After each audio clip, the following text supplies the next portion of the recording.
Okay, everyone, welcome. Thanks for making it out on the last day of the conference. My name is Kevin Young. I teach in the history department here at UMass Amherst. I'm active in the Mass Teachers Association and in the labor movement in Western Massachusetts. So I'm really excited about this panel. It's obviously dealing with a crucial set of questions. And, you know, people who follow labor and the environment know that these two groups have long been pitted against each other, right? Workers versus the environment, or jobs versus environmental protection. And, you know, we know that that's a very misleading sort of discourse, right? On the other hand, though, you have a lot of people who are really concerned about the environmental crisis and the climate crisis in particular. But I think they tend to assume that addressing climate is something separate from the labor movement, that the labor movement is not the sphere in which we are able to address the climate emergency. And so this panel is going to try to challenge that by showing some of the ways that labor unions and the labor movement more broadly, which includes more than just unionized workers, can play a role in addressing the ecological crisis and specifically the climate crisis. So we have three great speakers with us today. We're going to go in order from left to right. And we've assembled this panel in order to have representation from a number of different sectors. So Dave's going to be speaking from social services, human services sector, Amy from building trades perspectives, and Tom from the education sector. And they're going to talk about a variety of different ways that unions can address ecological crisis, from contract bargaining to legislation to, well, I'll let them go through what they're going to talk about. Let's see, just going to call up Dave's bio just so I don't get anything wrong. Let's see. All right. So Dave, I was going to go first. Dave Foley is a state worker with the Department of Revenue who was elected president of his local, which is SEIU 509, this past December. So still new to the job. Or maybe it doesn't feel so new to you, I'm not sure. Very new. Let's see. Before his election, Dave was a rank and file member who pushed for climate justice to be included as a priority of his union's 10-year strategic plan, and who chaired a bargaining committee between the Commonwealth and the union, specific to climate justice initiatives for state workers. So, Dave. Thank you very much. Hi, everyone. My name is Dave. I've been a member of SEIU Local 509 for 11 years. I have no formal background in the climate justice fight. So my profession is I'm a child support enforcement specialist with the Commonwealth. It's a glorified call center worker. It's good work, it's noble work, but that's what I do. I was recently elected as president of 509, so I'm doing that full-time now, which I'm pretty thrilled about. I think that the takeaway of what I want to say here, just to say it up front, is that you shouldn't wait to get into this fight, and you don't have to come to this fight with a perfect knowledge of what you're doing. So the takeaway of what we did was we jumped into the fight during our bargaining session, and we pivoted to training ourselves to learn what we can do for state workers and what the best avenues to fight for. So I just want to give you a little background. In 2017, Local 509 set out in a very democratic and transparent process to create a 10-year strategic plan, which we call our solidarity principles. What came out of it, we got all of our members together. It was an open invitation. We spent a weekend workshopping and creating resolutions that we recommended to the board that got passed. Out of those resolutions were housing justice, healthcare justice, climate justice, and then racial, disability, gender identity justice. This came out of a poll that we did to our members. So the big question, and a little bit of background, Local 509 is 20,000 members, 8,000 of them are state workers. We've got about 8,000 private sector workers in human services that get contracts from the state, 3,000 family child care workers in a new unit, and then we've got a higher education unit, which is 3,000, soon to be 6,500, because we just won at BU. Yeah. So we did a poll to our members, and about 60% of our members responded, which was pretty good.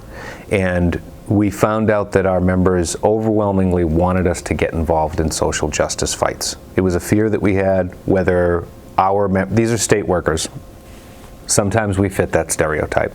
So the question that we had for the members is, do you want us to bargain beyond the mandatory subjects of bargaining and get into social justice issues? And it was an overwhelming yes. So we created these solidarity principles. Fast forward a little bit to the last contract. So we have a contract that expired in 2020, and we went into bargaining.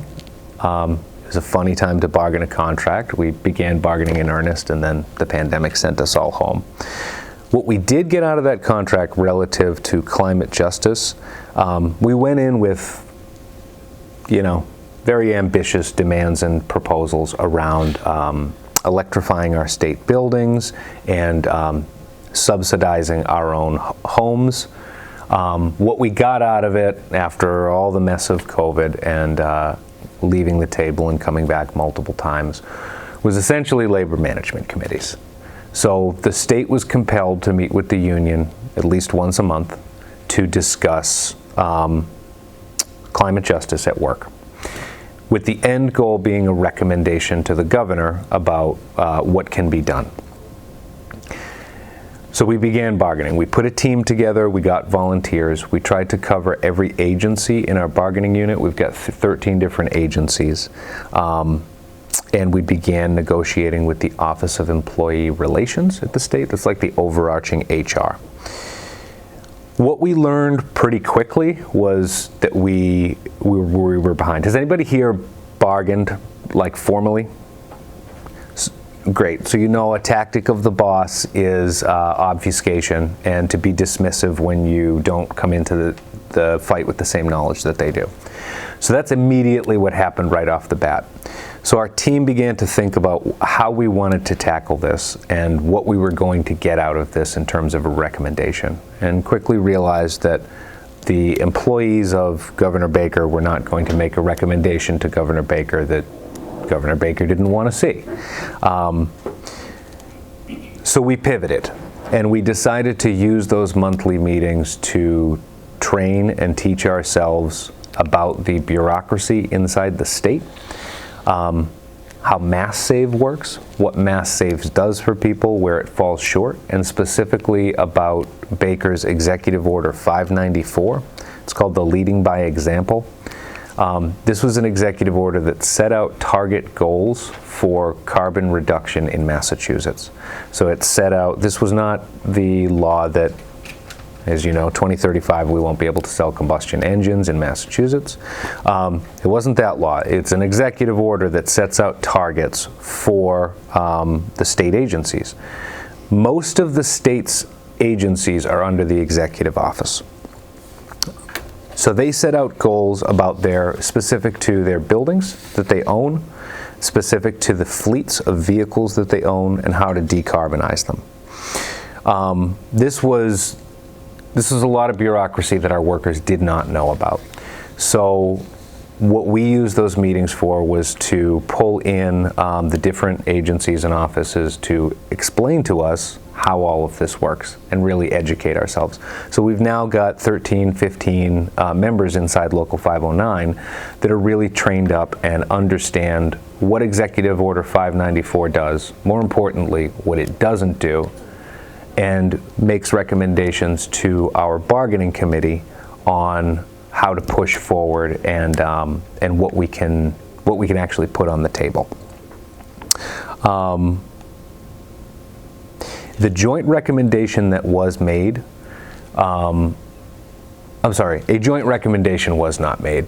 Management didn't they wouldn't sign off on what we wanted to sign off on. So we made our own recommendations to the governor, and we're putting forward our own bargaining proposals. So we are in contract negotiations with the Commonwealth now, and things that are going to move forward to the table include increased subsidies from Mass Save. So a lot of our workers are working from home right now. Mass Save is good. There are programs out there to help pre-weatherize your home and help convert over to electrification if you've got gas, things like that. It does not go far enough. Mass Save, what we learned was they're still not prioritizing electricity over gas to the extent that they should. There are still subsidies for more efficient, like gas burners. Our recommendation to the governor was to change those subsidies to full electrification. What we learned through information requests was that our workers, so I'm just going to go into a little bit of background, the state fleets have to move over to 25% electrification by the year 2025. And then there are further target goals by the goal is a complete electrification by 2050. But these are only, that executive order only covers vehicles owned by the state. Now, our workers expense mileage and drive for the state to the tune of about 4,000 workers that drive around 2 million miles a year within the Commonwealth. And as we know, transportation is the highest driver of carbon emissions in the Commonwealth. So one of our recommendations is going to be for increased subsidies for purchase of electric vehicles by state workers who drive for the business of the Commonwealth. Right now, you can get $2,500 back if you buy an electric vehicle or a hybrid vehicle. We want to see that bumped way up in our contract. And then the state buildings. So we pulled in DCAM, they're the Division of Capital Assets Management for the state. They control the state buildings, they run them. And we demanded of them, what are you doing to electrify buildings? They're doing a whole lot of work, actually. There's a lot of money that's going into electrification and weatherization of buildings. However, almost all of it, and we're talking like over 90%, is on campuses, on college campuses. So the state buildings that we work out of, the offices, these are old buildings. Their kitchens have gas burners. They're not weatherized. They need a whole lot of work. So we're going to make demands around weatherization of our own buildings too. And then another exciting thing that came up was Local 509 has we have a bargaining unit of family child care workers. So we won less than a decade ago the ability for what we called before in-home daycare. Now we call family child care. They are state employees for the purposes of bargaining. And we want to make proposals in their contract, which comes up this year as well, specific to heat pumps and weatherization of those homes. A lot of them are renters, which is another issue when it comes to Mass Save. Mass Save is a program primarily for homeowners. If you are a renter inside Mass Save, you're not going to see that same subsidy. You're not going to see the same benefit from it. So there are questions about how to tackle that we're trying to work on. I'm kind of wrapping up a little quickly, but the conclusion here is there's a couple things that we have to work on. I think that we need to keep educating ourselves specific to how to go about these fights. We really need to learn about these state bureaucracies so the boss doesn't use that obfuscation to confuse us and distract us. And we have to educate our members. So to end on a little bit of a disappointing note, we did another survey for this year, and we found out once again, here's the good part, overwhelmingly, like 85% strongly agreed that the union should take up social justice issues inside and outside of the bargaining table. Which is terrific. It's something I'm really proud that Local 509 does. The problem is when it comes to climate justice. So we asked people to prioritize what they want us to fight for in terms of social justice issues. And there is a lot on there that was great. Housing justice came up as #1 for our members, which is terrific. But it was under 50% thought that climate justice was an important issue for their local to take up. So moving forward, I think the education of our members has to be a really key component, and it's something that was ignored in the past specific to climate change. That's going to be critical to driving our workers to actually fight for what we need to win in this world so our atmosphere doesn't turn into mercury. That's what I've got, so thank you very much. Thanks a lot, Dave. That was great. I think that gives us a lot to think about. I think the example of SEIU 509 is so inspiring in that it shows that unions can take on these issues and that they can look past these very restrictive laws about the subjects that unions are allowed to bargain over. Even though there are lots of challenges, as you're saying, it's still inspiring. It should be inspiring to the rest of the labor movement to show that, well, you can actually bargain over these issues. And the information about the member surveys is also really interesting. So I'm sure that people will have questions and comments in response to Dave. We'll wait until the end of the 3 presentations, and then we'll allow lots of time for the audience to chime in. So next, we're going to go to Amy Calandrella, and I'm going to call up your PowerPoint. Yeah, sure. In a sec. You don't have the power to do it through that. Oh, I don't, that's right. Who's got the power? This is it, right? Yeah. All right, just make sure that thing's on. I'm just switching on the side. Do you want to take this, Amy? Yes. Yeah. All right, so Cool. Amy Calandrella is a journeyman operating engineer with IUOE, Operating Engineers Local 98 in Western Mass.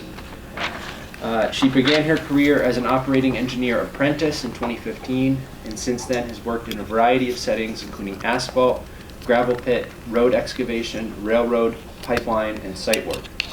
In addition to work in the field, Amy is a part-time health and safety instructor at her union training facility. She also serves as a delegate to and is on the board of the Western Mass Area Labor Federation and is a key organizer of Western Massachusetts tradeswomen. Most recently, Amy collaborated with young workers across the U.S. and Canada through the Labor Network for Sustainability, which if you haven't heard about it, you should check out the website, in order to organize a conference for young workers in the labor climate movement. I don't think this is going to work. Yeah, I think it...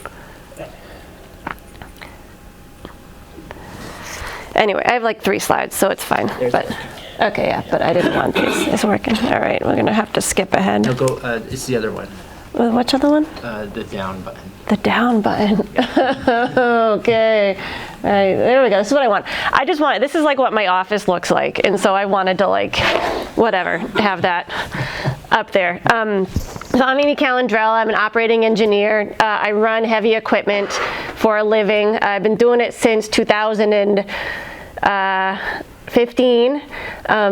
I started my work as an operating engineer in the building trades as a climate activist, because I was 28 years old and just things were going badly. There had just been a giant climate march in New York City. The IPCC had come out with some awful report. And it just looked like an interesting place to be. Said, well, it can't be. These people in the building trades are going to have a front seat to whatever, victory or disaster awaits us. They're intelligent people. They're involved in every aspect of our built environment and energy systems, transportation systems, waste management,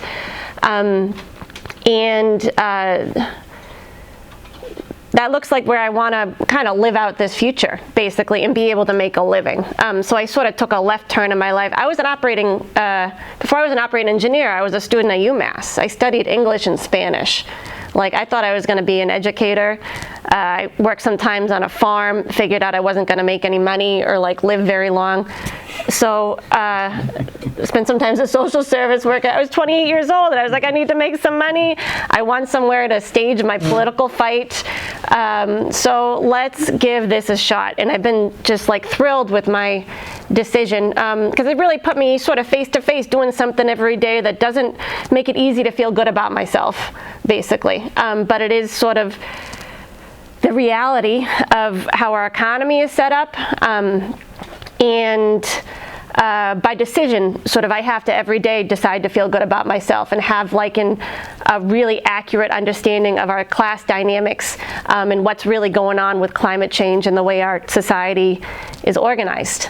I know you said questions are at the end, but I don't work in an industry where people sit quietly and like listen to each other. So could just like two of you just tell me why you came today?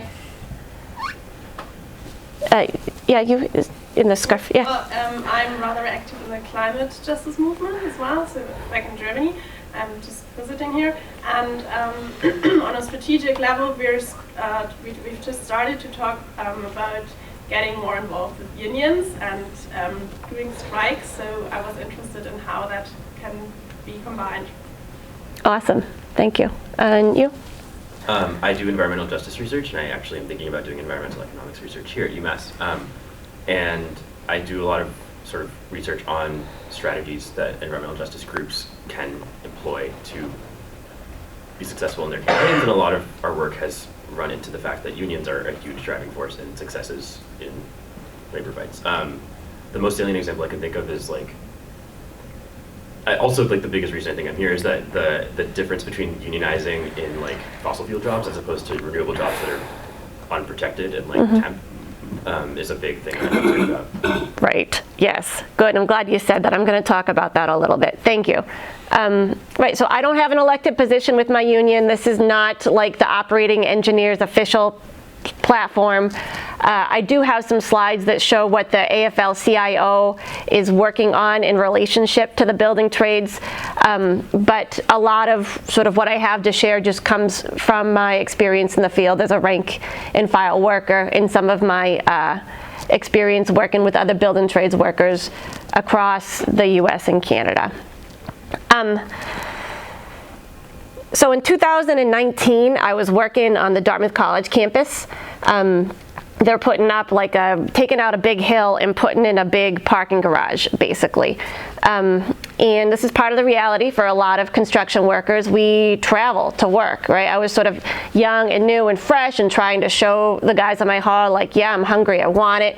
And so they start calling me for these jobs that are 2 hours north in New Hampshire. And I'm like, well, shit, I guess I have to do this now. And I say that just to say that sort of we travel a lot. So a lot of those transportation emissions are coming from workers that are having to commute massive distances. And so, you know, by the time I get in the job site at 7 a.m., I'm already a little upset with life, you know, which is also sort of part of the reason why it makes us difficult for us to think about kind of larger, whatever, ideological struggles, because it's like, okay, can I get to coffee break, and then can I get to lunch, and then can I get to 3 o'clock, and now I would like to go home. Dartmouth College, but we were there, and we had sort of one of the students out there screaming at us because we had a water truck running, right, to keep down the silica dust. Silica is something, it's sort of like ground up quartz, basically. It'll get in your lungs and stay there. It's dust that'll kill you. You know, it forms like a kind of concrete lining in the inside of your lungs, and you can't breathe anymore and you die. And so the best way to get rid of silica dust is to spray it with water. Make it soft and it goes down to the ground and you don't breathe it anymore. So this person didn't understand that, thought we were spreading chemicals, starts going out and yelling at us like we're the problem, you know, and then our guys are starting to yell at this guy, and it was just this sort of classic untenable fight. And like, I'm not really upset with this young person for yelling at us, you know, there's a lot of things to be upset at in the world, but like us in our water truck was not the problem, you know? And so then on the way back to the parking lot, the guys were like, rah, rah, rah, rah, rah, rah, rah, like environmentalists this, you were the young people today, blah, blah, blah, blah, blah, blah. And I'm just like, this is not necessary. And I'm a woman who works in the construction field, and I'm used to getting men to talk about things I want to listen to versus things I don't want to listen to, you know? And so a lot of times I ask them, I say, well, you know, like, what's the water like where you live? Or I ask them questions about nature, which is like a very sort of benign topic, and oh my God, they love it. So this is sort of my segue into like construction workers are naturalists. They're like the best naturalists I've ever met in my entire life. So before I knew it, they went from being like, you know, fuck this kid, to like, oh yeah, did you know that like bees like make their hives higher in the tree when there's like a bad weather year gonna come, you know, and they're giving me all these nature facts. And I'm like, yeah, because you're an environmentalist, you know. But there's just been so much damage done about who's an environmentalist and who's not, based upon sort of class culture and the class system, which is really unfortunate. Because we live this stuff every day. So, you know, construction workers, before any of these pollutants or so emissions, right, fumes, get to the atmosphere to cause climate change, they go through our lungs first, right? And so we are breathing them in, like the diesel exhaust or the asbestos or the silica or the chemicals that seep through our skin. You know, we live that. We don't need it explained to us that the boss is going to make money no matter how many people die because he wants to make money, because that's what we live. We are expert sort of in that, the exploitation of the class system. And I just like to say that because it's obvious to me, because these are the people that I love and I work with and that I am, but not everyone has the sort of advantage of having like a friendship group full of construction workers, you know, and so I like to lay this stuff out there. Okay, so where are we at? Basically, that's like my construction workers are heroes speech, and I love giving it. But the reality of where we are is that we build some good stuff and some shitty stuff. This is, we are unique, somewhat unique, in that every day that I go to work, I am working myself out of a job. My job site changes all of the time. Our unions are constantly trying to organize new work for ourselves. We need that work so we can continue to go to work and have a life. And so if, you know, the guys in my hall have put together windmills before, and that's pretty great. I've gone to work on the railroad before. That was pretty cool. I've also built a natural gas pipeline. That was extremely fun, and I made a lot of friends with a bunch of pipeliners, and it was awful, you know, to know that I was a part of putting together fossil fuel infrastructure, and I hated that.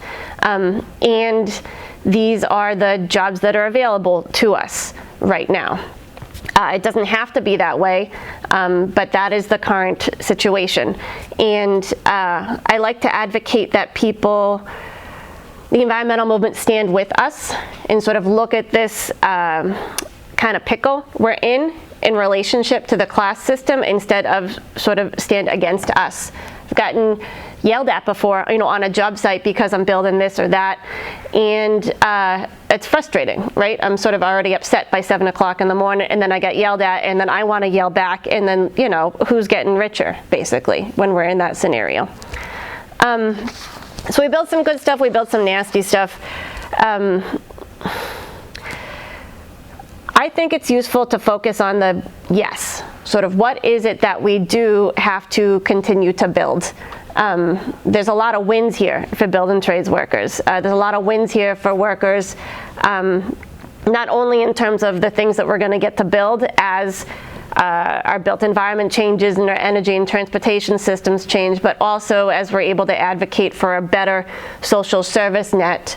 Maybe we won't have to organize our identities so much around how tough we are and how much we work, you know? You know, I talked to a bunch of my construction buddies to be like, listen, I'm going to talk about environmentalism and climate change. What do you want me to say? You know, what do you think is important? And I'm an operating engineer. I move dirt. That's like kind of how I see things. I talked to my electrician friend, and he says, yeah, we'll talk about the solar panel industry, you know. A lot of times, and I think you mentioned this, is that those, whatever, there's a lot of things you can say about solar panels, but a lot of those sort of the big utility scale projects are being concentrated in right-to-work states. And so we're seeing a situation where you have these very highly unionized industries, the gas and oil and coal, that we fought really hard to get decent livelihoods out of, and now there's a bait and switch, and you have these green capitalist corporations now running these sort of green energy companies, and the working standards on those jobs are just awful. They're awful in terms of pay and benefit. They're being kind of gig-ified, you know, through temp work agencies. People are, struggling as workers in those ways, but that's sort of the current setup that we have. I think this is my next useful slide, or this one. So this is, and another example I can give is the rail industry, right? So sort of construction workers, we're not bullshitters, right? We sort of can like see through things. We're people that deal with concrete realities. Sort of there either are enough doors or there aren't enough doors. You know, your hole is 4 feet deep or not. There's kind of like no sort of, well, it sort of seems like it's right. Like it's, you know, you're gonna die, you're not gonna die. So it's frustrating for us to see kind of greenwashing or overextended hopefulness. We're sort of like a people of dark humor, you know, and so we kind of don't buy it when things are sold as like a magical solution. Like rail is really shitty in a lot of ways. Like they were the people, you know, that were like locking us out and murdering us 100 years ago, and we just saw that giant train crash in Palestine. This is the Hoosac Tunnel where I worked in 2020. I'm just going to keep talking. I'm going to finish in 2 minutes. Is that okay? Okay, good. This is where I worked in 2020. Where I canceled everything before everyone had to cancel everything because I was laid off, and I got a phone call and they said, hey, you know, the Hoosac Tunnel collapsed in North Adams. Can you go oil on this crane out there? The job's sort of running 24/7. You'll be on 12-hour shifts 7 days a week. Can you be there by 10 o'clock? And I was like, oh my God, okay. You know, this was like February 14th, 2020. And I go out and I work on this. And I'm just giving all this background information because I think it seems sort of trite to say, but like we need a lot more understanding than we have, you know, amongst ourselves as people. And a lot of times this information just gets, if you don't know anyone who lives this life, then you don't understand like how it goes. So I went to go work on the Hoosac Tunnel, which like 250 guys died building. They call it the Bloody Pit, which is like a really interesting story if you want to Google it and go down a rabbit hole. And so these are my photos from that job. And when COVID hit, and we had sort of no protections and no one knew what was going on, I got a pamphlet, you know, underneath my windshield wiper that said, hey, if they close the roads and there's like a police sort of line to cross, you're allowed to cross it because you work on essential infrastructure, you know? And I was like, fuck you. Like, are you kidding me? So sort of these are the corporations we're dealing, like this is like green industry, you know. I just wanted to say that part. But this is the Green Workers Alliance. I wanted to lift them up. They are people who figured out, okay, well, we have a massive organizing project on our hands. Okay, like we're not gonna build any new fossil fuel infrastructure, then we have to organize these solar and wind jobs and whatever sort of green infrastructure is going in place. And so I figured out how to put QR codes on a PowerPoint last night. It's great. And that's a petition because right now they're going after the temp agencies and sort of trying to create some political momentum to get labor standards on green energy jobs. So this is a great organization to look out for. Is this what I want to talk about yet? No, okay, all my other shit got, I have to go back now. No, I won't go, it's okay, we'll just do this. So this is something that happened in Western Massachusetts a year ago. I was really upset when I got when I saw this, because I think there's a lot wrong with this headline. There's a lot wrong that this is still the conversation we're having in 2023, but a lot wrong with this headline, you know. I am my friend sent this to me, and I said, well, God, you know, shouldn't it sort of look more like this, like greeny, like the class system wins again, you know? But like this is what I want to see. I don't want to see labor, you know, whatever is mad at environmentalists. That's like 25 years ago. Like this is this is the reality of what's going on. We just haven't figured out how to not argue about pipelines anymore and build the stuff that we actually need how to build, which is like what we are looking for as the building trades workers, is to be able to continue to go to work and do these things that we love to do, and do it in a way that doesn't kill us and gives us a livable future. I think I'm going to stop talking now. For now. Okay, thank you. Okay, thank you very much, Amy. Again, a lot to think about and process there, and I'm sure that people will have questions and comments about what Amy said. Next we'll go to Tom Estabrook. Tom is an elected leader in the grant and contract employees within the Mass Teachers Association. Works at UMass Lowell.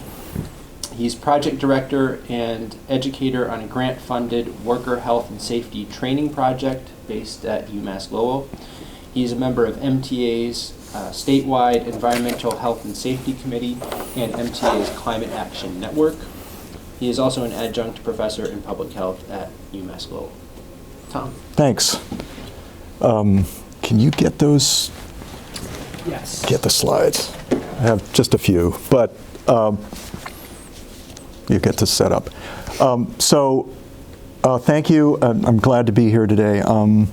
So I consider myself to be an education worker, and every time I come together with teachers, it's people in our union across the state, it's apparent that we're education workers. And because we fill many different roles in education, from facilities, bus drivers, cafeteria workers, educational support professionals, teachers, researchers. It's pretty broad. Professors. So I work in health and safety, and I've been doing this for over 26 years at UMass Lowell on this project.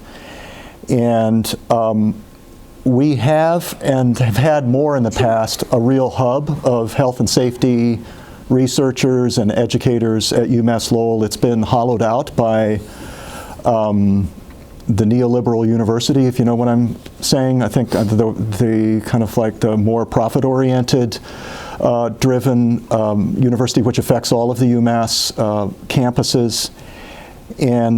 But I want to say, in an earlier life, I was a community organizer with the oil, chemical, and atomic workers for a year, and then with an allied environmental organization in Boston. It was part of the National Toxics Campaign, which is no longer around.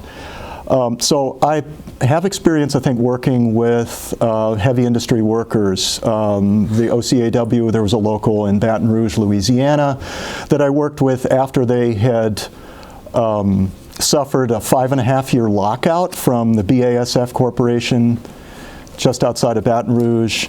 I came in and was one of the organizers that helped sustain a coalition with community, like it was a labor community coalition that even after I left, it went on for like another 9 years until about 2000. So from about 1990 to about 2000, that was in place. So that's an example of labor and environment working together on a very needed local basis, and it had been successful. So this is up here because when I was at OCAW, which is now part of the Steelworkers, it merged with the Paper Workers, and then it became part of the United Steelworkers, which is one of the leading environmental unions in the United States.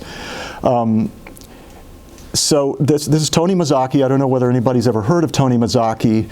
Tony Mazzocchi was a World War II vet, and after the war, he worked in a factory, became a union leader at the Helena Rubinstein factory, made cosmetics on Long Island, and he became very active, and he moved up in his union local.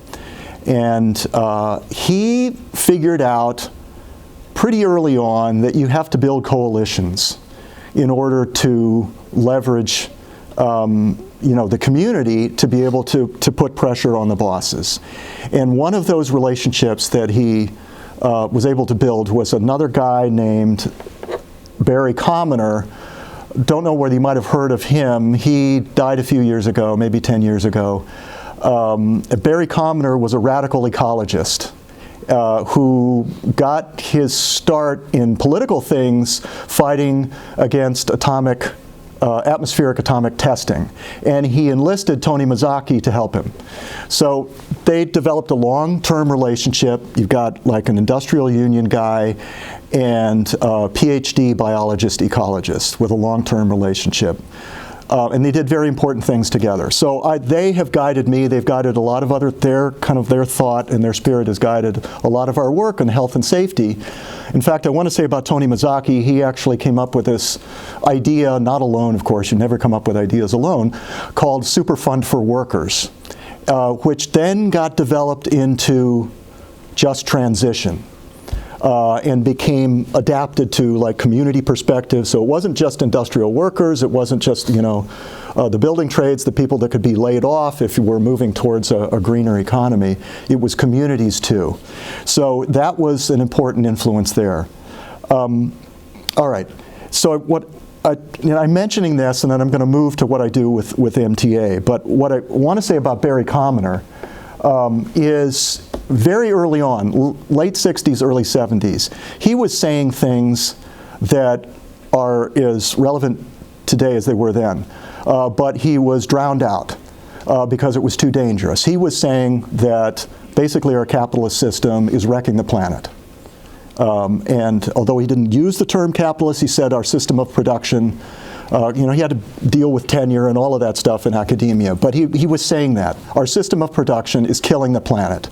We have to do something about it. And later on, as he kind of like became a little more secure, he was saying it just more vocally, that we really have to overturn this system. So I consider him and Tony Mazzocchi, even though they didn't label themselves as such, as kind of like eco-socialists. That, of the democratic variety that were like kind of leading the way. And so in my role as a union, I'm in a union, I'm in the Mass Teachers Association. And one of the things, and I want to put a big plug here because Ferd is here and he's one of the leaders in the Climate Action Network, part of Mass Teachers Association. They've done a lot of work. I'm not one of the core people because I don't have the time, unfortunately. But they have been pushing now for years, working with teachers in higher ed and a lot of really energetic K through 12 teachers on supporting youth climate strikes, Earth Day actions, bargaining for climate action, especially in K through 12, but also in higher ed, bargaining for the common good on a variety of things like decarbonizing schools, decarbonizing transportation, etc. And they're working on, we had a meeting a couple of months ago in Lowell about building alliances, local alliances, state alliances, and a lot of other things, but just better organizing, coming together. There were like 35 of us there from across the state. And MTA put together a decarbonization task force, which then presented at MTA's annual meeting of delegates last year to approve this task force, which would then come up this year with a plan for MTA to move forward to decarbonize its operations. And so this was, we enlisted the help of some researchers and students at Smith College who came up with like how, what our greenhouse gas emissions are, where the origins of our greenhouse gas emissions are at the different offices and the different activities that MTA does. So the upshot of all this is that we're pushing to decarbonize MTA by 2030. That's a pretty ambitious goal. And then to use it to push the different school districts and the universities to do the same. by trying to model what we can do within MTA. I don't know if it's possible, but certainly it's a big goal. So the idea is then to just take this and apply it to the rest of the state. MTA is the largest union, I believe, in New England. And so with 116,000 members, it has the potential to really throw its weight around if it decides to be a militant union. And it has become, I think, in supporting the teacher strikes that we've seen around. Okay, the last thing I want to kind of like, do I have like 2 minutes? Yeah, okay, thanks. I have nothing else to show there, I think. Yeah. What I want to get to my personal concerns, and these don't necessarily represent the views of my union, but we all are, I mean, I'm an education worker, so I think a lot, I read a lot when I have time. And we've heard my co-panelists talking about the dire climate crisis, and I think it's time, and I want to state this now, I'm not the only one that's stating this, it's at least for unions, a noble task for us to be doing, I think, would be to be calling for climate emergency declarations in all towns and cities and unions. But in order to do that, we have to understand how bad the crisis really is, because I think it's way worse than what is filtering through the media. What Barry Commoner was talking about, we need to radically change our production system. When he said that in 1970, he ended up on the cover of Time and Time magazine for saying that. It was a pretty radical thing, and it's still pretty radical because the scientists that within the IPCC, that's the Intergovernmental Panel on Climate Change, they came out just recently with their 6th assessment report. They come out like every 5 or 6 years with a new assessment report. And each one is like even more dire than the previous one. This one is saying, basically, we have to have a radical transformation, social change that breaks with the logic of existing modes of production. The scientists are saying this. And they're saying there's one section of this IPCC report is the mitigation report. That means kind of like dealing with it, what we're going to do to deal with it. Quote, Chapter 1 says, the character of social and economic development produced by the nature of capitalist society is ultimately unsustainable. Okay, they said it. Then they leaked it because they knew there's a summary report that comes out that's meant for policymakers. They leaked it knowing that once the government officials get their hands on it, they're going to like smush it, right? Which is exactly what happened. So they leaked it, and there's a caucus of the scientists called Scientist Rebellion, you know, like Extinction Rebellion, but this is like the climate scientists. And they're trying to get the word out about this. So I mentioned that, so that was from the mitigation report. There's actually in that report mentioned 28 times is the term degrowth, right? Which goes up against all capitalist logic of like endless growth, accumulation, and all of that, which can't happen on a finite planet, right? But the policy makers are the ones that have to get reelected, right? Or get reappointed. And so their horizon is only 5 years, maybe 4 or 5 years, and so they're gonna like, you know, whitewash that. So the task, I think, for us, and I really appreciate all of your perspectives from your different unions. We have to do a whole lot of education within our locals.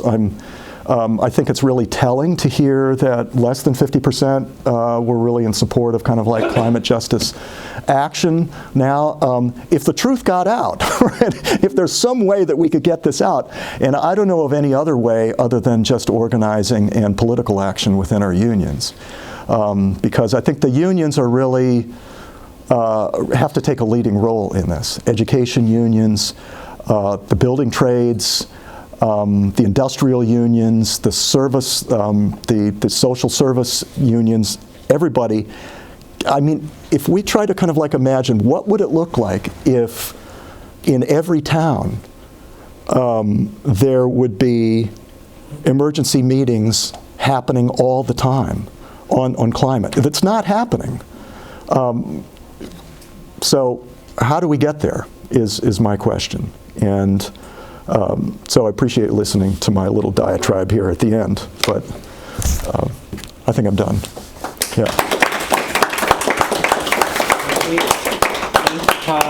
So we have lots of time left for questions and comments and back and forth. This was fantastic. I really appreciate all your perspectives. I think you have very insightful things to say from your own sort of niches in the labor movement. The concept of community labor coalitions is extremely salient to me. Just so the research that I do is on behalf of like public interest clients. Most of the time they're like advocacy groups that are environmentally focused and they're trying to stop a fossil fuel pipeline in the community, or they're trying to like shut down a refinery or whatever. And so recently we put a report together for this indigenous community advocacy group in Corpus Christi, Texas, where there's like 8 refineries in the span of 2 miles. It's a really messed up situation, but the clients that we worked for have such a visceral sort of hatred of fossil fuel workers because they're white men usually, and they're like, and it's indigenous women that we're working for, and the average pay in Corpus Christi is like $30,000 a year for a family, and fossil fuel workers alone make like, just one worker makes like $130,000 a year. So there's very easily, and like these people are working in an industry that's polluting our air, polluting our water, and taking our land and all this stuff. It's easy to see like that as a dichotomy or as a contradiction, but the question of class that Amy, you brought up is so salient because the workers don't own the factories. They're not deciding to refine oil. They're not even importing the oil themselves. They're just working on a factory line like everybody else, and they're getting paid for their labor like every other person in the working class. Just because they're getting paid more does not mean they're not working class anymore. And so I think the question of solidarity is really important in that context. And so the first part of my question is, how do we build that solidarity? And the second part of my question, which is a little different, but it's more addressed to David, there's this example of a Minneapolis janitors strike in 2018, I think. That was like the first union-sponsored climate action strike, where these janitors basically banded with the high school students in their school who were complaining about the water in their homes being polluted. And so the janitors went on strike with the students, and within like 2 days or something, they won their demands to remove polluting chemicals from their inventory. And so I guess the question I have is how do you incorporate sort of production-oriented strategies and incorporating the community into your labor advocacy or your labor mobilization strategies in a way that, because I guess the way that I'm looking at it, pushing for electrification is a really noble push, but most of our electricity is still generated from gas. And so even if we electrify everything, it's still going to be polluting if we don't address the question of production with fossil fuel workers. And so I guess how do you, seeing your role as sort of somewhere in the middle of the supply chain, I don't know what the word to use is, but you're in the middle of you're not exactly the end user of services, you're providing services, but you're also using energy from fossil fuel industry. So I guess how do you... We hold the social fabric of the Commonwealth together. That's what we do. Yeah, exactly. Yeah. It's a good question, and it's not something I haven't thought about, but I don't know if I've got an answer for you on how to do that. So, state workers are funny. Historically, state workers tend, when we talk amongst ourselves, we tend to operate from the assumption that the public hates us. We're welfare workers, we're mass health workers denying people benefits. I worked in child support, right? So the assumption is that the public doesn't like us and thinks that we're overpaid and lazy and, clock out 4 hours early on Fridays and things like that. Building that community support is tough. We have to do a better job at, somebody had brought it up, bargaining for the common good principles. We have to do a better job at finding what the community wants us to bargain on and going out and doing it. And I think that you brought up the labor councils were huge in building solidarity and building out our relationships with our community. At our local, we have a number of great community liaisons that work for the local, and that's their job. Their job is specifically to branch out, make sure they're going to these labor committees, getting involved, finding what the issues are, so that we can bring it in and bring that to our bargaining. But I wish that there was a solution. That solidarity part is It's critical, but it's really hard to build. And the only way to build it is having those relationships and building one-on-one time with people and making sure that, I think a big part of it is making sure, so like our union is pretty lefty. To build that solidarity, you have to give a space for all voices. So our conservative members inside the union, it's really important to make sure that they know, even if their opinion is a minority opinion, that they're free to express it, and give them the space to express it. And then make sure that you're patient with your response to what they're saying is. I find that when that is happening and when that's working, that's when we're really cooking. But yeah, I wish I had a smarter answer for you, but we have to figure out how to build it together.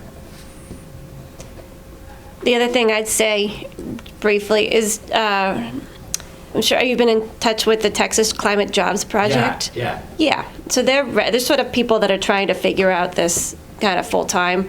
I'm not certain, but I always question it when information gets out about how much money fossil fuel workers make, because sometimes that's our total package. Like for me, the company pays like $65 an hour on my behalf, but half $13 an hour is my health care, $10 an hour is my pension. Like in my pocket, I get $37 an hour, which is still a great wage and better than a lot of people. But sometimes what gets published is the full package. So I don't take home 60. So they may not be taking home, $130,000 a year. I'd also say that I have to figure out which order I want to say this in. That the racism and the anti-indigenous dynamics within the building trades are real. There was a really long time where the unionized building trades were closed to white men only, and usually family members only. And it's like a dynamic that's being dealt with currently within the building trades, partially because we're understanding that our unions aren't going to be able to survive. Diversity is a strength. Also, there's just not a lot of white guys left that want to do this kind of work, so motivated by multiple factors. The one suggestion for situations like that is that there's federal hiring standards on any job with a dollar of federal money in it needs to have like 8% female hours and 13-something% people of color hours, which were standards set in the 1970s. They can definitely be improved upon, but those goals have never been changed because they're never met. But there's different agencies, there are different state laws that work on compliance. And so there's a way that it's being theorized that with the gazillions of federal dollars coming for green energy production jobs, that is a way to both transition our energy profile and diversify these high-paying building trades, unionized careers. So that's part of an answer. Thank you. Okay, lots more. Let's go. Yeah, I am a brother in the Public Employees Federation, a New York State worker in the welfare department there. All right. I've been there 25 years, but for over 30 years I've considered myself a communist. And what you said, I wholeheartedly agree with, that I think that the degradation of the planet that we're seeing and what John Bellamy Foster has called the metabolic rift, going back to Marx, is absolutely a product of the class society that we live in. And for that reason, I don't think it can ultimately be solved by capitalism. And I think while there are reforms that certainly we should fight for, that so much of the environmental movement that's being promoted is actually a sort of attempt to greenwash or salvage capitalism. And so I wanted to ask the panelists their assessment of something like the Green New Deal. From my perspective, it's interesting that it's being called the Green New Deal, because I think the original New Deal was something that a member of the ruling class promoted to save the ruling class. Did workers indirectly receive some benefits from the reforms that came about? Yes, but it was also an attempt to prevent socialism from taking off in this country as a solution to the very real pain that people felt. Here we're facing an existential threat. I guess I personally see a lot of the reforms the same way, even though of course I think that if coal miners are going to lose jobs, it makes sense that they be upskilled, trained, be able to work on electrification programs, right? I think it was good that the New Deal built dams and did electrification programs in the same way and gave jobs to people. I don't think it was so good that those jobs paid very little, were in camps that had awful working conditions and living conditions and et cetera. So I just want to throw that out because I guess, you know, even though I know it's challenging as a trade unionist to go into the unions and say it, and for time reasons I don't do a lot of work in my union actually, but I think that a part of the honesty and leveling with people, and it's a hard conversation, is to say, you know, this is a product of what the ruling class is doing, and they're not going to change because this whole... I think you're kind of like hinting at an answer to that too. At the moment, it's all we've got. I mean, that is like, I think that's the extent of the discussion of moving towards sustainable solutions. The problem, though, is that it's all been for maintaining kind of capitalism within this Green New Deal. That it's win-win. The companies are going to win, workers are going to win, communities are going to win, but we're still growing at exponential growth rates, right? Which the planet cannot handle now. By the way, we're moving towards. We're in the middle of the 6th great extinction, so that we have problems there. So that. I don't see anything else out there right now that can move us forward. So, and there are different variants of the Green New Deal. I think they're perhaps more progressive or eco-socialist oriented versions of it, and then there are much more social democratic versions. And so I think a debate needs to be had about whether that's enough. The Green New Deal is enough, and really what does it mean, and who is it there to maintain the class structure, which gets back to kind of like what we've been talking about and what you're referring to there. So I have my doubts about it, but there's nothing else that people can really glom onto. So as a kind of like it offers the potential as non-reformist reform, possibly, to get us to where we want to go. So we'll go along with this, and then maybe we're going to have to transform it to something that's more radical. I should say that our union, by resolution, democratically endorses the Green New Deal. So, I mean, this is a much broader question that's probably better in a dialectic than just panelists speaking out. But it's the question of reform or revolution. And is it greenwashing? Sure. I touched on, when I spoke, Executive Order 594, which, when Baker released that, they could broadcast news headlines that they have target goals for complete electrification of the state fleet. But I think I already told you why that's a bunch of bullshit. Because it's the cars that they own, it's not the cars that do the business of the Commonwealth. Our workers drive more than half of the hours the Commonwealth drives for their business. It's a much broader conversation, but I'd love to have it with you after this. Amy, you want to chime in? Yeah. You know, what these guys said, there's a bunch of different versions of it. I think it's been useful to talk about. I think it's also gotten caught up in the culture wars. Bunch of guys that I work with are like, it's like a non-starter. You know, it just sort of goes like, it's like we hate it. It's like, whatever, that looks like, yeah, okay, I'll have someone yelling at me to build a stupid windmill instead of you yelling at me to build a stupid road. Like, whatever. Like, what's changing and why are we making so much noise about it is sort of the attitude, you know. Yeah, and I think it's been a useful conversation starter. And I think there's local and statewide sort of programs that are pushing the dial kind of further. Thanks. So see a number of other hands. Why don't we do like maybe 2 at a time, and then we'll go through each of the panelists in response. So a theme that I heard all of you mention was education and greater education for people in your unions discussions on climate issues, on environmental issues. And I was wondering if you could all talk more about what that would ideally look like for you. You know, the environmental background I come from, it's very easy for me to say everybody should read Rachel Carson and, you know, we will all sing Kumbaya together.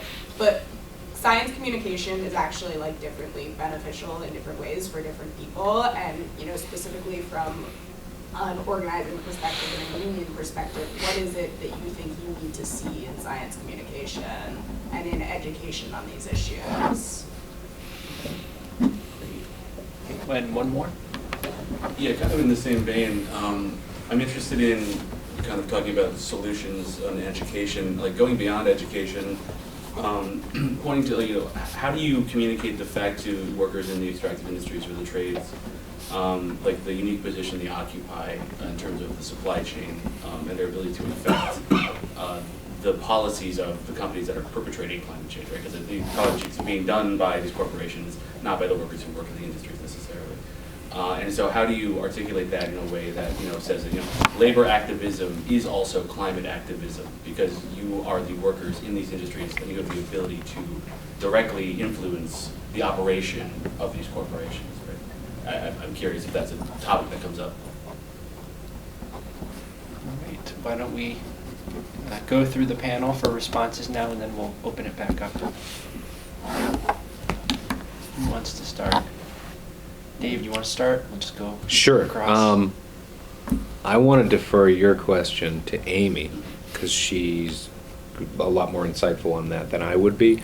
But in terms of education, I mean, I'm not a scientist myself.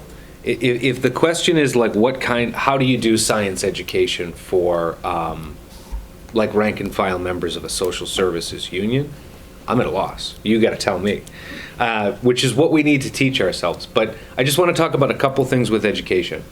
It can get tricky around any kind of political education in a union like ours. There are a lot of members out there that will, if we send any kind of email that has a political education component to it, 5 to 1 we're going to get responses of stop patronizing me, spend time talking about you know, these bargaining issues, don't talk to me about your politics. So you have to be able to strike that balance, but I think continuing to do so and continuing to not do that through emails, but to try to actually hold forums, hold study groups and reading groups, which we've done for other topics and haven't dove into for climate justice. It's slow work, but you can see how it changes things and how it builds things. My sister Ethel Everett was here yesterday. She has led Local 509's Racial Justice Task Force for years now, and she's been doing work to educate our members. And it's slow, but you see that resistance. You see the attrition of the resistance to it, and you see more and more people jumping on board the more you actually devote your time to doing that hard work. I guess to your point, the first thing that came to my mind was education, just retooling the way we talk about climate change or environmentalism, put in workers as people that like already know basically everything you need to know, you know, about kind of resource use in the effects of pollution and climate, like sort of positioning us as people that have a lot of knowledge rather than people who have to learn something. I think it's probably a good place to start, because it's just been like, you know, 50 years or more of like a kind of like white environmentalist that likes to watch nature on their free time with no job or whatever, you know. So just redoing that persona of what an environmentalist is. In terms of yours question, I would say that it's just a healthy respect for the terrible impacts of the class system on workers is needed. It's like not just like we say, hurrah, everyone, take the means of production, like that is sort of, we're kind of barely, barely getting by, like we can sort of bargain for a penny, so it's, I guess the way that I have attacked that problem personally is splitting my time between doing strong recruitment for the building trades unions amongst people of color and women to get some new minds in the fight, democratizing our unions, and at the same time working on further understanding what an working class environmentalism is and this labor and climate movement could be. That's how I do that personally. And I don't know, I had to take a full-time job as a construction and, worker to try and get at that. And so the other thing is just have a job, basically. Think about yourself as a worker. Which is challenging for a lot of people that are environmentalists and middle-class workers, because part of the way the class system functions is that it makes us believe that middle-class work isn't work. And we don't work for profit, and we're not having our labor extracted, and we just work for good. And that's not true. Middle-class worker is a worker, So that's one way that I think about that. Also, before we wrap, could I put my slides back up? Because I figured out where the ones I want are, and there's sort of somebody that I want to shine some light on, basically. Thank you. Sure. But I don't have to do that now. You can say your thing. Oh, okay. Well, I couldn't say it any better. But what I do want to say is I really like, and I want to kind of underscore what was said. So I think the study groups that's a model that's actually worked previously. We've seen, I think, over the course of labor education, if we look at successful labor education, bringing it back to kind of the smaller group, not pelting people with emails, which is only going to turn them off, and drawing on their own experience, using popular education methods, which is what I do in our worker health and safety training as best I can. I mean, there are different ways adults learn, and we have to respect that and look at kind of how effective adult education is. But I think drawing on people's experience and maybe posing questions to them and just asking them to kind of reflect on this, what is environmentalism? What is the environment? What do you care about? Are really vital questions to ask. What is a worker, right? How are we different maybe from, how are building trades workers different from people that work in offices or teach? And maybe kind of get an assessment there. So I think there's a real opportunity to do good education. Forums are important. During the pandemic, MTA had a bunch of forums on health and safety. And we had a lot of people, and they were Zoom meetings, but we had hundreds of people, teachers, other educators, attending and learning about, the science of the coronavirus. And they learned a lot, right? We've moved kind of past that, but that was an opportunity, and it worked there, at least in that bad environment of having to do it remotely. But I think a lot of in-person study groups, to get back to Tony Mazzocchi, he worked as he came up as a union leader.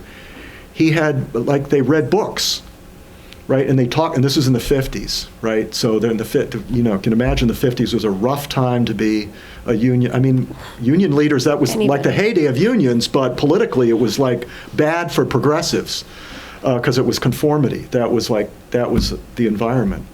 But he got people thinking, he got them radicalized. By just having them read different books and talking about what's in books. I don't know if we read books anymore, but I read books. That's good. That's good.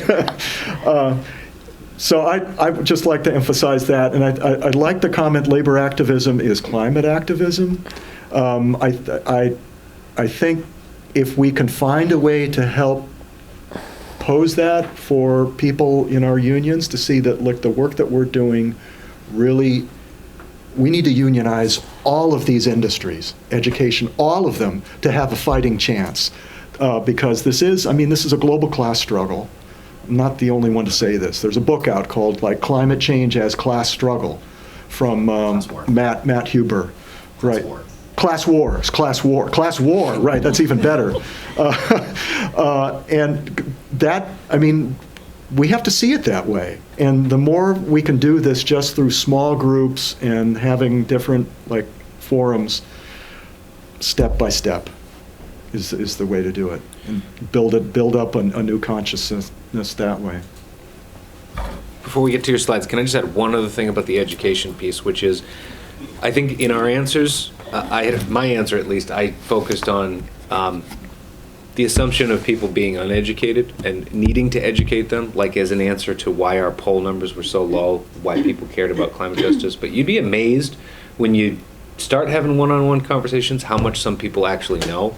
And I think that the flip side to the education of those that aren't educated in this is finding those that are and showing them that they can make a difference through their union, because the people are out there who have the knowledge and have the skills to do this kind of work, but they don't see their union as a vehicle for that kind of social movement, especially when it comes to climate change. Our co-chair of our climate justice committee is somebody who has been an activist all along, and it wasn't until we actually reached out and said, you need to get involved in this, that she was like, oh yeah, I can use my union for that, and now she's chairing the committee. Oh, cool.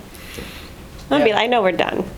No, well, we'll come back to that. We'll come back to that. But yeah, Dave, when you said, if I could just chime in, when you said, almost 50% of your members think you should bargain over climate, to me that actually seems pretty high.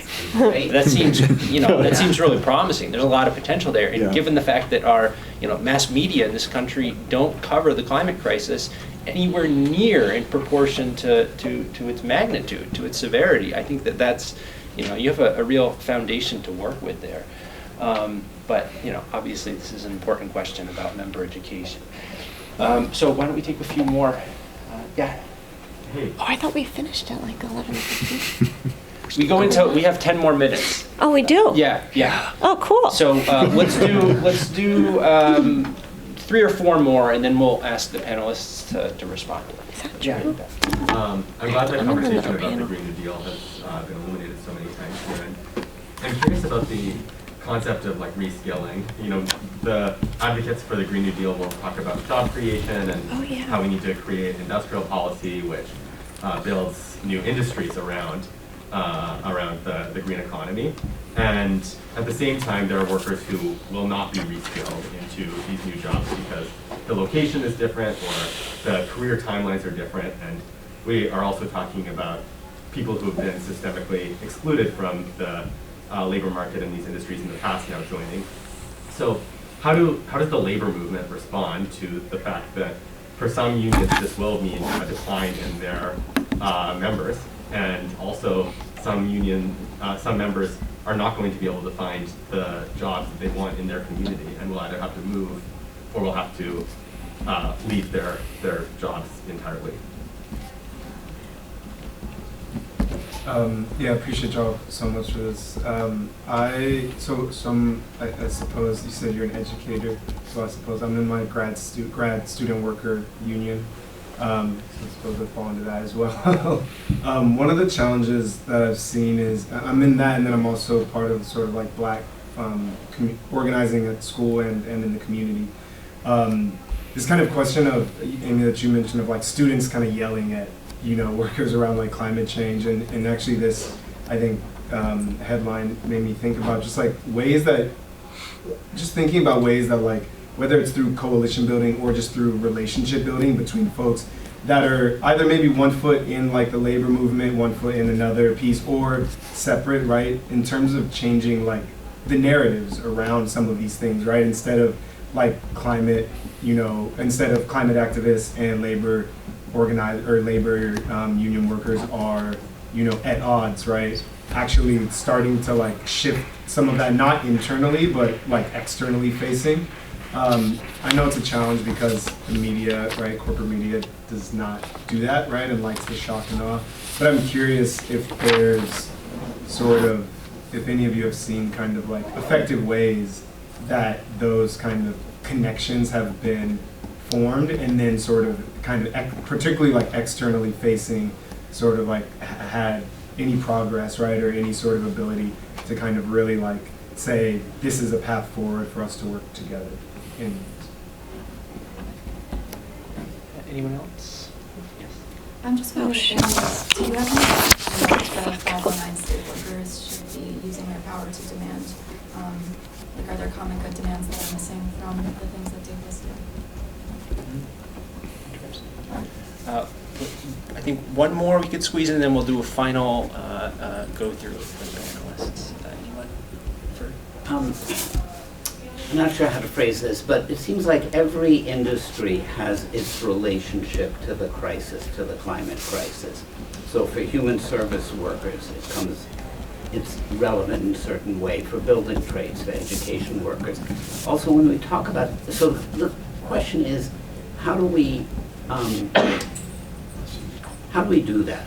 How do we then bring people from the different industries who are doing climate work together to really build a powerful movement? But it seems like in the labor movement, it starts in the individual unions, and Amy talked about that a lot, and actually all of you did. And just a side comment about education. So I think part of why the work in the MTA that Tom talked about is so important is we're educating the next generation, right? Several 100,000 students every year. And so there's a push now to try to build climate issues into the state standards, and there's legislation pending about climate education. So that's a place where union workers can really have an influence beyond their unions. And I think that's probably true in every industry in one way. So just if people have comments on any of that. And just I'll say, before people leave, there's some MTA climate materials on the table over there. Just generally speaking, I mean, I think the reason we're in this room and the reason that we think that unions can be a vehicle for pushing climate justice is, one, is our position with the class struggle. That much is obvious. Like, the worker struggle really is the struggle for a healthy environment to live in.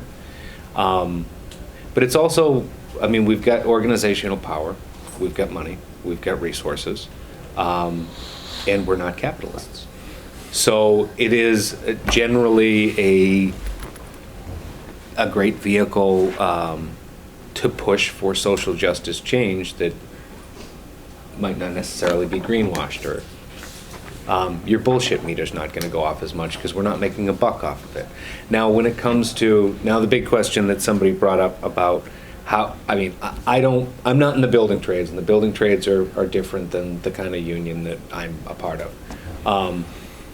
But my take is you have to double down on organizing the actual green new jobs. So we've got our politicians talking about a just transition to a Green New Deal. And our job as all unionists is to make sure that that they're held accountable to that, and that we actually see any transition, whether it's solar panels or wind or whatever renewable energy that you've got, that transition has to be organized union jobs, and we have to hold them accountable to it. Great. This is awesome. All your questions like match up with my slides. Go. Yes. Good job, everybody. So this is the institutional approach. You know, through I went to the Massachusetts Building Trades Unions Conference a couple of weeks ago to talk about women in construction, which was amazing that I got to do that. And as a woman came from the AFL to say, hey, Building Trades, you know, this is what we're doing at the state fed in relationship to you guys and the climate crisis. I'm going to skip over there's sort of a schools-based one, like, you know, make them better and breathable in water and stuff. And there's a just trend. There's this one, which is sort of job, kind of unionized job standards, you know, on all new green energy projects in Massachusetts. But the one I want to talk to is this one, which is a just transition. And so this is what's being talked about institutionally. She said, we can't treat this like we did NAFTA, where they were like, no one's going to lose. This is great. Like, people are going to lose. There's going to be people that aren't going to have the same job that they've had for the last 20 years before, and you can't gloss over that. And so this is what's being talked about at the state fed in terms of a just transition. Healthcare, severance, retraining. So keep an eye out for something like this. Labor Network for Sustainability, I just wanted to lift these guys up. There's the institutional approach through the AFL. This is more of a rank and file approach. These guys, I think, are a great organization. They're the people that I've been able to collaborate with most strongly. They have a Young Workers Project, which I think speaks to your question about how do you build relationships. It makes sense to start with young people. I'm 35 years old. I still count as young in the labor movement. It's people who sort of are still holding on to this idea that life should be fun and we like each other, And so it's great. And I plan on holding on to that fight until I'm 100 years old. And there's people who are 100 years old that do that too. But I really think that's a wonderful place to focus our attention in terms of relationships. I'm trying to get my union to follow me to do things that are enjoyable, make a union a place where you can hang out. We did a polar plunge 2 weeks ago because I have a friend electricians and they were going to jump in the Westfield ponds and I was like, well, I don't want to jump in with you. I want to jump in with operating engineers. And I got two of our officers and a couple of my girlfriends to do it, and so it's kind of I think social things, people get to know each other, whatever, which is just painstaking given the speed of the climate crisis. And you're like, well, I'm going to plan a barbecue, how does that feel like enough? But I don't know anywhere else it makes sense to begin, honestly.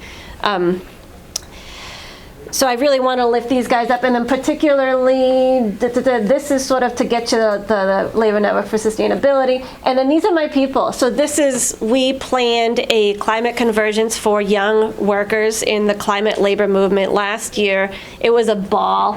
That's Barbara, she's a carpenter, Emmett's a carpenter, and that's Selena, she's an electrician from LA. And she's the person I really want to lift up because she now works for the Labor Network for Sustainability on building trades issues and young workers specifically. And then this is a link to the panel that we did. So I moderated a panel full of young building trades workers talking about their experience of climate change, and they filmed the whole thing, and it was so freaking cool. And I've got to split right after this, so I want to plug my session. We're doing kind of a Building Trades Unions 101, kind of who we are and how we're organized. So please come, it's going to be upstairs. Thank you, and we'll close with Tom.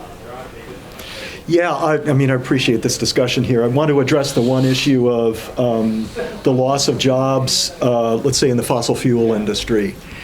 Those jobs aren't coming back, and a lot of them are in places that there really should be kind of redevelopment of industry, other industries. I'm thinking West Virginia or North Dakota, those places where fossil fuels need to be shut down. I think whoever is displaced or dislocated needs to be, they need to be supported indefinitely, right? Because people are attached to where they live and may decide, I just want to stay here, and we have to have an answer for that. I think it's best to kind of reskill people if possible, but people might not want to move.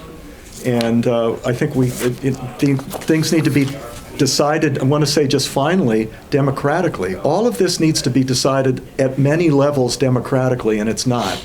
It's been driven by, it's the tyranny of the market, tyranny of capital, to roll out all of these decisions. And we really need to be involved in our unions and in our communities to decide what the future is going to look like.